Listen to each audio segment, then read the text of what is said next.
3 ತಿಂಗಳ ಕಾಲ ಹಂಪಿನ ಕೊಳ್ಳೆ ಹೊಡೆದ್ರು ಅಂತಿದೆ, ಹೌದಾ? ಇನ್ನು 6 ತಿಂಗಳು.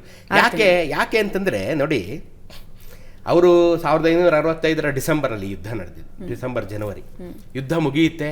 ಯುದ್ಧ ಮುಗಿದ ಮೇಲೆ ಅವರು 15 ದಿನ ಈ ಯುದ್ಧಕ್ಕೆ ದುಡ್ಡು ತಗೊಂಡು ಹೋಗೋರು ಎಲ್ಲ ರಾಜರುಗಳು. ಯಾಕೆಂದರೆ ಅಲ್ಲಿ ಪೇಮೆಂಟ್ ಮಾಡೋಕ್ಕೆ, ವಾರ ಪೇಮೆಂಟ್ ಮಾಡೋಕ್ಕೆ, ಮತ್ತು ಯಾರು ಚೆನ್ನಾಗಿ ಯುದ್ಧ ಮಾಡ್ತಾರೆ ಅವ್ರಿಗೆಲ್ಲ ಎಕ್ಸ್ಟ್ರಾ ಪೇಮೆಂಟ್ ಮಾಡೋಕ್ಕೆ. ಸೊ ಒಂದು ಖಜಾನೆನೇ ಯುದ್ಧ ಭೂಮಿಲಿರೋದು. ರಾಮರಾಯ ಅತಿಯಾದ ದೊಡ್ಡದೊಂದು ಖಜಾನೆ ಬೇಕು, ಇವ್ರ ಹತ್ರ ಬೇಕಾದಷ್ಟು ಇತ್ತಲ್ಲ, ಒಂದು ದೊಡ್ಡ ಖಜಾನೆನೇ ತಗೊಂಡೋಗಿ ಇಟ್ಕೊಂಡಿದ್ದ. ಅಲ್ಲಿ ಯುದ್ಧದಲ್ಲಿ ಚೆನ್ನಾಗಿ ಯುದ್ಧ ಮಾಡಿ ಅಂತ ಬೆಳ್ಳಿ ಚಿನ್ನದ ನಾಣ್ಯಗಳನ್ನು ಮುಷ್ಟಿಯಲ್ಲಿ ತೂರ್ತಾ ಇದ್ದಂತೆ. ತಗೊಳ್ರು ಯುದ್ಧ ಮಾಡಿ ತಗೊಳ್ಳಿ ಅಂತ. ಇಮ್ಯಾಜಿನ್ ಮಾಡಮ್ಮ ನೀನು, ಆ ಬೆಳ್ಳಿ ಚಿನ್ನದ ನಾಣ್ಯಗಳನ್ನು ತೂರ್ತಾ ಇದ್ರು ಅಂತಂದರೆ ಅದಕ್ಕೇನು ಬೆಲೆ. ಅಂದರೆ ಅದನ್ನು ಅವರು ತಗೊಂಡು ಇನ್ನೂ ಯುದ್ಧ ಮಾಡಲಿ ಅಂತ. ಆ ಯುದ್ಧದಲ್ಲಿ ರಾಮರಾಯನ ತಲೆಯನ್ನು ಯಾವಾಗ ಅವ್ರು ಪ್ರದರ್ಶನ ಮಾಡ್ತಾರೆ, ಇವರೆಲ್ಲ ಚೆಲ್ಲಾಪಿಲ್ಲಿಯಾಗಿ ಓಡ್ ಬಂದ್ಬಿಡ್ತಾರಲ್ಲ, ಆಗ ಅವನ ಖಜಾನೆಯನ್ನು ಹಂಚ್ಕೊಳಕ್ಕೆ 10 ದಿನ ಆಗುತ್ತೆ ಇವ್ರಿಗೆ. ಯಾರ್ಯಾರಿಗೆ ಏನೇನು ಅಂತ ಲೆಕ್ಕ ಹಾಕ್ರಿ. ಎಷ್ಟು ತಗೊಂಡು ಹೋಗಿದ್ದ ಇವರು, ಹಳೆಯ ರಾಮರಾಯರು ಎಷ್ಟು ತಗೊಂಡು ಹೋಗಿದ್ರು ಅಂತ ನೀವು ಇಮ್ಯಾಜಿನ್ ಮಾಡ್ರಮ್ಮ. ತಗೊಂಡು ಹೋಗಿದ್ದ ಖಜಾನೆ, ತಗೊಂಡು ಹೋಗಿದ್ದನ್ನ ತಗೊಂಡಲ್ಲಿ ಹೋಗಿದ್ರಲ್ಲ, ಅದನ್ನೇ ಇವ್ರು 10 ಡೇಸ್ ಕೂತ್ಕೊಂಡು ಲೆಕ್ಕ ಹಾಕೋತಾರೆ. ಇದು ನನಗಿರಲಿ, ಇದು ನಿನಗಿರಲಿ, ಇದು ನಿನಗೆ. ಅಲ್ಲೇ ಅವರಲ್ಲಿ ಜಗಳ ಬಂದು ಅವರು ಅಲ್ಲೇ 5 ಜನ ಪುನಃ ಬೇರೆ ಹೋಗ್ತಾರೆ. ಈ ಯುದ್ಧಗೆಲ್ಲಕ್ಕಷ್ಟೇ ಅವ್ರು ಒಂದಾಗಿರ್ತಾರೆ. ಮತ್ತು ಅವರು ಶಾಹಿ ಸುಲ್ತಾನರು ಬೇರೆ ಆಗ್ಬಿಡ್ತಾರೆ ಅಲ್ಲೇ. ನನಗೆ ಬೇಡಪ್ಪ ಇದು ಅಂತ. ಆ್ಯಕ್ಚುಲಿ ಇವನು ಕೊಂದಿದ್ದು ಅವ್ರಿಗೆ ಯಾರಿಗೂ ಹಿಡಿಸಿರಲ್ಲ. ಈ ಅಹಮದ್ ನಗರದವನು ಅದನ್ನು ಕೊಂದುಬಿಡ್ತಾನೆ. ಅವನು ಇಬ್ರಾಹಿಂ ಕುತುಬ್ ಶಾ ಇರ್ಬೇಕು ಅವನ ಹೆಸರು. ಅವನು ಕೊಂದಾಕ್ಬಿಡ್ತಾನೆ ಇವನನ್ನು. ಅದು ಯಾರಿಗೂ ಇಷ್ಟ ಇರಲ್ಲ ಇವ್ರಿಗೆಲ್ಲ. ಯಾಕೆಂದರೆ ನೀವು ಅಬ್ಸರ್ವ್ ಮಾಡಿ, ಭಾರತದ 2000 ವರ್ಷಗಳ ಇತಿಹಾಸದಲ್ಲಿ ಯುದ್ಧ ಭೂಮಿಯಲ್ಲಿ ಸತ್ತವರು ಬೆರಳೆಣಿಕೆ ಅಷ್ಟು. ನಮ್ಮ ಇಮ್ಮಡಿಯ ಪುಲಕೇಶಿ ಯುದ್ಧ ಭೂಮಿಯಲ್ಲಿ ಸತ್ತವನು, ಇವ ಅಳಿಯ ರಾಮರಾಯ ಯುದ್ಧ ಭೂಮಿಯಲ್ಲಿ ಸತ್ತವನು, ಟಿಪ್ಪು ಸುಲ್ತಾನ ಯುದ್ಧ ಭೂಮಿಯಲ್ಲಿ ಸತ್ತವನು, ಮುಮ್ಮಡಿ ಸಿಂಗೆ ನಾಯಕ ಕುಮಾರರಾಮ ಯುದ್ಧ ಭೂಮಿಯಲ್ಲಿ ಸತ್ತವರು. ಇವರೇ ಕೆಲವು ಜನ ಯುದ್ಧ ಭೂಮಿಯಲ್ಲಿ ತೀರ್ಕೊಂಡಂಥವ್ರು. ಇವರೇ ಕೆಲವು ಜನ. ಯಾಕೆಂದರೆ ಆ ಯುದ್ಧ ಭೂಮಿಯಲ್ಲಿ ರಾಜರನ್ನು ಯಾರು ಕೊಲ್ತಿರಲ್ಲ. ಯಾಕೆಂದರೆ ಚಿನ್ನದ ಮೊಟ್ಟೆ ಇಡೋಕೊಳ್ಳಿನ ಯಾರು ಕೊಲ್ತಾರೆ ಅಲ್ವೇ? ಯುದ್ಧ ಭೂಮಿಲಿ ಸೋತ ತಕ್ಷಣ ಡೀಲ್ ಶುರು, ಮೀಟಿಂಗ್ ಆಯಿತು. ಸೋತಿದೆಯಪ್ಪ, ನಿನಗೇನು ಬೇಕು, ನನಗೇನು ಬೇಕು, ಯುದ್ಧದ ಖರ್ಚಿಷ್ಟು ಕೊಡಬೇಕು, ನನಗೆ ಈ ಭೂಮಿ ಎಲ್ಲ ನನಗೆ ಬಿಟ್ಟು ಕೊಡಬೇಕು. ನೀನು ಆಯ್ತಮ್ಮ, ಆಯಿತು, ಮುಗೀತು ಅಷ್ಟೇ. ಅಂಥದ್ರಲ್ಲಿ ಕೊಂದಿದ್ದು ಯಾರಿಗೂ ಇಷ್ಟ, ಕೊಲ್ಲಬಾರ್ದಿತ್ತೀನಪ್ಪ, ಯಾರು ಕೊಲ್ತಾರೆ ಅಂತ. ಬಟ್ ಆದರೆ ಇದು 50 ವರ್ಷಗಳ ದ್ವೇಷ, ಹಿಂಸೆ ಹಾಕ್ಬಿಟ್ಟಿರ್ತಾರೆ ಇವ್ರು ರಾಮರಾಯರು ಅವ್ರನ್ನ.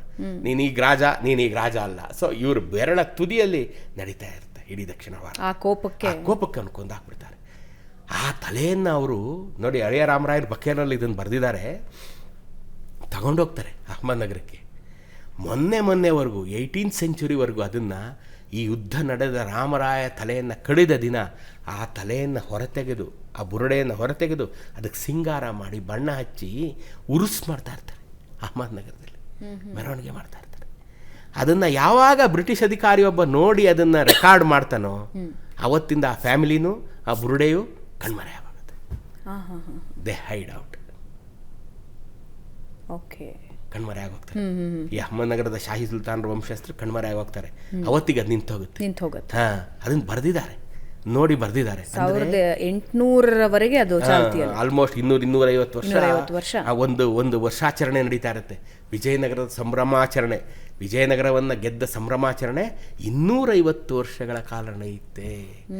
ಅಂದರೆ ಅದು ಎಷ್ಟು ದೊಡ್ಡ ವಿಜಯ ಇರಬೇಕು ಅವ್ರಿಗೆ ಅಂತ ಇಮ್ಯಾಜಿನ್ ಮಾಡಿ. ಅದಾಯ್ತಾ? ಇಲ್ಲಿ 10 ದಿನ ಹಂಚ್ಕೊಂಡ್ರ. ಆಮೇಲೆ ಅಲ್ಲಿಂದ ಇಲ್ಲಿಗೆ 150 ಕಿಲೋಮೀಟ್ರ್, ಹೆಚ್ಚು ಕಡಿಮೆ 150 ಕಿಲೋಮೀಟ್ರ್. ನೀವು ಇದರಿಂದ ರಕ್ಕಸಗಿ ತಂಗಡಿಗಿಂದ ಹಂಪಿ ಒಂದು 130-140 ಮೈಲಿ. ಅಲ್ಲಿಂದ ಇಲ್ಲಿಗೆ ಬರೋಕ್ಕೆ ಇನ್ನೊಂದು 10 ದಿನ ತಗೊಳ್ತಾರೆ. ಅಲ್ಲಿವರೆಗೆ ಇವರು 1,500 ಆನೆಗಳ ಮೇಲೆ, ಯಾವಾಗಲ್ಲಿ ಅವನು ತೀರ್ಕೊಂಡ ಅಂತ ಗೊತ್ತಾಗುತ್ತೆ, ಇವರೆಲ್ಲ ಖಾಲಿ ಮಾಡಿಬಿಡ್ತಾರೆ. ಗುಡಿಸ್ಕೊಂಡು ತಗೊಂಡೋಗ್ಬಿಡ್ತಾರೆ ಎಲ್ಲನೂ. ಕಸ ಗುಡಿಸ್ದಂಗೆ ಗುಡಿಸ್ಬಿಟ್ಟು ಯಾವ ಮೂಲೆಯಲ್ಲಿ ಒಂದೇ ಒಂದು ಚಿನ್ನದ ನಾಣ್ಯನೂ ಸಿಕ್ಕಬಾರ್ದು ಇವ್ರಿಗೆ ಅಂತೇಳಿ ಸುಲ್ತಾನ್ಸ್ಕೊಳ್ಳೆ ಹೊಡೆದಿಲ್ಲ. ಅಲ್ಲಲ್ಲ, ಕೇಳಿ, ಅಷ್ಟು ತಗೊಂಡು ಹೋಗ್ಬಿಡ್ತಾರಲ್ಲ, ಅಷ್ಟು ಸಂಪತ್ತು. ಈಗ ನೀವು ಮನೆ ಖಾಲಿ ಮಾಡಿಯಿಂದ ಕ್ಯಾಶ್ ಎಷ್ಟು ಸಿಗುತ್ತೆ ಅಷ್ಟು ತಗೊಂಡು ಹೋಗ್ತೀರಿ, ಬೀರುನೆಲ್ಲ ಎತ್ಕೊಂಡು ಹೋಗೋಕ್ಕಾಗುತ್ತಾ? ಹಾಗಲ್ವಲ್ಲ. ಸೊ ಅದೆಲ್ಲ ಇಲ್ಲೇ ಬಿಟ್ಟಿರ್ತಾರಲ್ಲ, ಅದನ್ನು ಕೊಳ್ಳೆ ಹೊಡೆದ್ಬಿಡ್ತಾರೆ. ಎಲ್ಲ ದೇವಸ್ಥಾನಗಳಿಗೆ ಬೆಂಕಿ ಹಾಕಿದ್ರು. ಯಾಕೆಂದರೆ ಎಲ್ಲ ದೇವಸ್ಥಾನಗಳಿಗೆ ತೇಗದ ಮರದಿಂದ ಮಾಡಿದಂಥ ಗೋಪುರಗಳು, ಅದಕ್ಕೆಲ್ಲ ಬೆಂಕಿ ಹಚ್ಚಿ ಸುಟ್ಟೋಗ್ತವೆ. ಸುಡದೇ ಇರೋವಕ್ಕೆ ಎಲ್ಲ ಹಸಿ ಮರ ತಂದು ತುಂಬಿ ಬೆಂಕಿ ಹಚ್ಚಿಬಿಡ್ತವೆ. ಅವು ತಿಂಗಳಾನುಗಟ್ಟಲೆ ಉರಿತವೆ. ಹಸಿ ಮರ ಕಾಯೋದು ನಿಧಾನ ಅಲ್ವಾ, ಅದು ಉರಿದು ಕಲ್ಲಿನ ಮಂಟಪಗಳೆಲ್ಲ ಕ್ರ್ಯಾಕ್ ಬಂದು ಬಿದ್ದೋಗಿರೋದು. ಇವತ್ತಿನ ನೀವೇನು ನೋಡ್ತಾ ಇದ್ದೀರ ಬಿದ್ದೋಗಿರೋದು, ಅದು ಎಲ್ಲ ಕ್ರ್ಯಾಕ್ ಬಂದು ಬಿದ್ದೋಗಿರೋದು.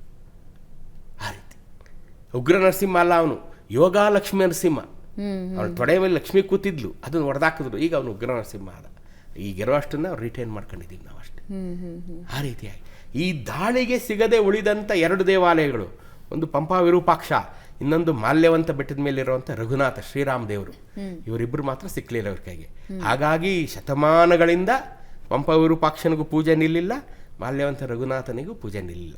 ಅವನಿಗೆ ಇವ್ರಿಗೆ ಮಾಲ್ಯವಂತ ಯಾಕೆ ಸಿಕ್ಲಿ, ಪಂಪ ವಿರೂಪಾಕ್ಷನ್ ಯಾಕೆ ಇವ್ರು ಬಿಟ್ರು ಅಂತ ಇಲ್ಲಿವರೆಗೂ ಯಾರು ಕಾರಣ ಕೊಡಕ್ಕಾಗಲಿಲ್ಲ. ಹತ್ರ ಇದೆ ಏನು ವಿರೂಪಾಕ್ಷ ಹಂಪಿ ಒಳಗೆ ಇದ್ದಾನಲ್ಲ, ಅವನ್ ಸುತ್ತಾನೆ ಹಂಪಿ ನಿರ್ಮಾಣ ಆಗಿರೋದು. ಸೊ ಅವನನ್ನು ಯಾಕೆ ಇವ್ರು ಬಿಟ್ರು ಅಂತ ಯಾರಿಗೂ ಇಲ್ಲಿವರೆಗೂ ಒಂದು ಸಕಾರಣ ಕೊಡಕ್ಕಾಗ್ಲಿಲ್ಲ. ಕಲಬುರ್ಗಿ ಅವರು ಶೈವ ವೈಷ್ಣವ ಜಗಳ ಇದು, ಹಾಗಾಗಿ ಹೀಗೆ ಅವ್ರು ಹೇಳ್ತಾರೆ. ಇವ್ರು ಯಾಕೆ ಬಿಡಲಿಲ್ಲ ಅಂತ ಯಾರು ಸರಿಯಾಗಿ ಹೇಳಲಿಲ್ಲ. ನಮ್ಗೆ ಇನ್ನೂ ತೃಪ್ತಿಕರವಾದಂಥ ಉತ್ತರ ಯಾರು, ಭಗವಂತ ಅವನಿಗೆ ಗೊತ್ತು, ಪಂಪ ವಿರೂಪಾಕ್ಷನಿಗೆ ಗೊತ್ತು, ಅವನೇ ಅದನ್ನೆಲ್ಲ ನೋಡ್ತಿರೋನು. ಆದರೆ ಮಾಲ್ಯವಂತ ಬೆಟ್ಟದ ಮೇಲಿರುವಂಥ ರಘುನಾಥ ದೇವರು ಶ್ರೀರಾಮ ದೇವರು ಮಾತ್ರ ಅವನನ್ನು ಮುಟ್ಲಿಲ್ಲ ಅವರು. ಯಾಕಿರ್ಬೋದು ಗೊತ್ತಿಲ್ಲ, ಅದು ದೂರ, ಹಂಪಿನ 2-3 ಕಿಲೋಮೀಟ್ರ್ ಹೋಗ್ಬೇಕು. ಹಾಗಾಗಿ ಅವನನ್ನು ಬಿಟ್ಟರೋ ಏನೋ ಅನ್ನೋದು ಒಂದು ಊಹೆ ಇರ್ಬೋದು. ಅವನು ಆ ಶ್ರೀರಾಮ ದೇವರನ್ನು ಮುಟ್ಲಿಲ್ಲ, ಈ ವಿರೂಪಾಕ್ಷನನ್ನು ಅವ್ರು ಮುಟ್ಲಿಲ್ಲ. ಈ 2 ದೇಗುಲಗಳು, ಈ ಕಡೆ ವಿರೂಪಾಕ್ಷ, ಆ ಕಡೆ ಶ್ರೀರಾಮ ದೇವರು ಇಬ್ಬರು ಉಳ್ಕೊಂಡಿದ್ದಾರೆ. ಮಿಗ್ದವ್ರಿಗೆ ಎಲ್ಲಾನು ಎತ್ಕೊಂಡು ಹೋಗ್ಬಿಟ್ರು ಎಲ್ಲಾನು.